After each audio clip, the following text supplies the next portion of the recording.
శ్రీరామ జయం. ఓం నమ శివాయ. శివాయ విష్ణు రూపాయ శివరూపాయ విష్ణవే. ఈ శ్లోకం తెలియని ఆస్తికులు లేరు. శివుడు విష్ణువు ఒకే కాలానికి సంబంధించిన వెలుగు నీడల సమాహారం. వెలుగు నీడ రెండు ఉంటేనే దైవస్వరూపం. అంతా వెలుగే ఉన్నది, అనారోగ్యం సంభవిస్తుంది. దేహానికి విశ్రాంతి కావాలి, రాత్రి సమయం ఉండాలి. వెలుగు కాలంలో విష్ణువు వృద్ధికారకుడిగా మనం దర్శనం చేసుకుంటూ ఉండగా, వృద్ధి పొందిన ఈ దేహం అలసట పొందిన అనంతరం విశ్రమించాలి. కనుక ఈ విశ్రాంతికి సంబంధించిన రాత్రి కాలానికి ఆధిపత్యం పరమేశ్వరుడిది. ఇది పురాణాల సారాంశం.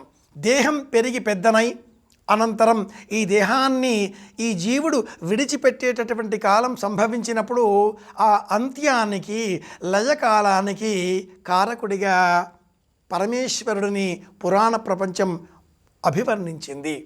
కనుక పరమేశ్వరుడు మహాదేవుడు.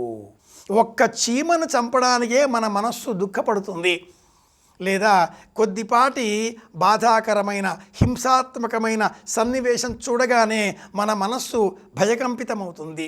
అలాంటి కోటానుకోట్ల సందర్భాలను ప్రత్యక్షంగా నిర్వహించేటటువంటి ఆ మహాదేవుడు ముక్కంటి భయంకరమైన కాలాగ్నిని మూడవ నేత్రంగా తన నుదుటన ధరించి విశేషమైనటువంటి ఆ అగ్ని జ్వాలలతో లోన దహించుకుపోతున్న పరమేశ్వరుడు చల్లటి తెల్లటి మంచుకొండలపైన హిమాలయాలపైన సదా తలపైన గంగమ్మ అభిషేక జలంతో చల్లబరుస్తూ ఉండగా ఆ మూడు కన్నులను అలా అరనేత్రంతో అర్ధనిమీలిత నేత్రంతో మూసుకొని లోకాలన్నింటికి కూడా క్షేమం కలగాలి, శాంతి కలగాలి అనే సంకల్పంతో కనిపెట్టుకొని కాచుకొని ఉంటాడు.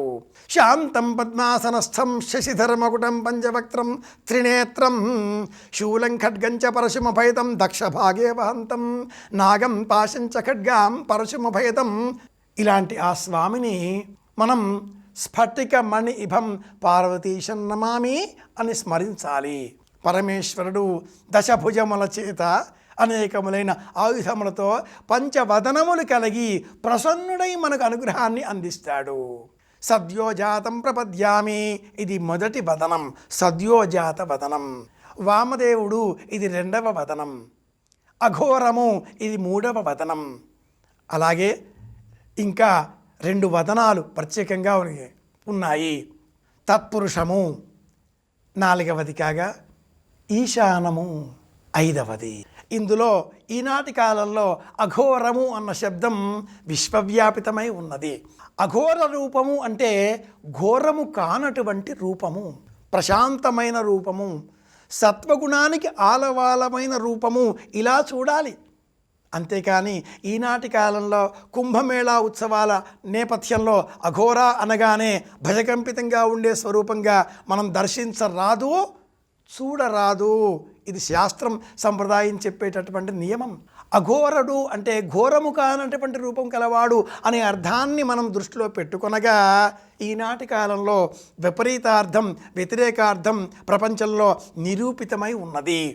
అలా కాకుండా ఆ స్వామిని ప్రసన్న వదనుడిగా మనం దర్శించే ప్రయత్నం చేద్దాం.